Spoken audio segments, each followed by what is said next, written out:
চলো আজকে একটা শর্টকাট রেসিপি দেখাই। প্রথমে এই যে পেঁয়াজ নিয়ে নিবা একটা বাটিতে, এরকম দাগালা বাটিতে। তারপরে এই যে নিয়ে নিবা হচ্ছে চাল ভেজা, যেটা আমি নিজে হাতে তৈরি করেছি। এবার এটা কাঁচা মরিচ নিবা, কাঁচা মরিচটা সুন্দর করে ছোটো ছোটো ছোটো ছোটো করে কেটে নিবা।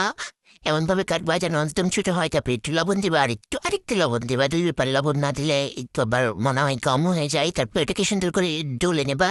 এমনভাবে টলবা যেন মরিচের সুন্দর করে বিচিগুলো বের হয়ে চলে আসে বাইরে। তারপরে নিয়ে নেবো চাল ভাজা। চাল ভাজাটা দিব প্রথমে একটু ঝেঁকে ঝেঁকে দিয়ে দেবো যেন একটু এদিক ওদিকে পড়ে যায়। তারপরে একটু দিতেই থাকবো, দেওয়ার পরে এবার একটু মেখে নেবো। এমনভাবে মাখতে হবে যেন লবণগুলার সাথে পেঁয়াজ মরিচ সব একসাথে মিশে যায়। এবারে আরেকটু দিব, মনে হয়েছে একটু কম, আমরা একটু জনসংখ্যা বেশি তাই। তারপরে দিব হচ্ছে একটু চানাচুর। তো চানাচুরও ঝেঁকে ঝেঁকে দিব, বেশি দিব না, একটু দিব। বাদামগুলো একটু নিয়ে নেবো চালাকি করে। তারপরে হাত দিয়ে সুন্দর করে মেখে নিব। এবার দিব একটু হচ্ছে সরিষার তেল। প্রথমে আমি একটু দিব, একটু একটু একটু একটু একটু দিই।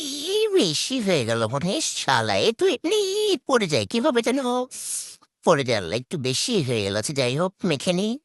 মেখে নেওয়ার পরে একটু হচ্ছে দেখা লাগবে যে এটার হচ্ছে লবণ ঠিক আছে কিনা। তা আমি একটু লবণ একটু টেস্ট করে দেখবো যে এটা লবণ ঠিক আছে কিনা। তো দেখে মনে হলো যে না, ঠিকই আছে, ওকে বাই।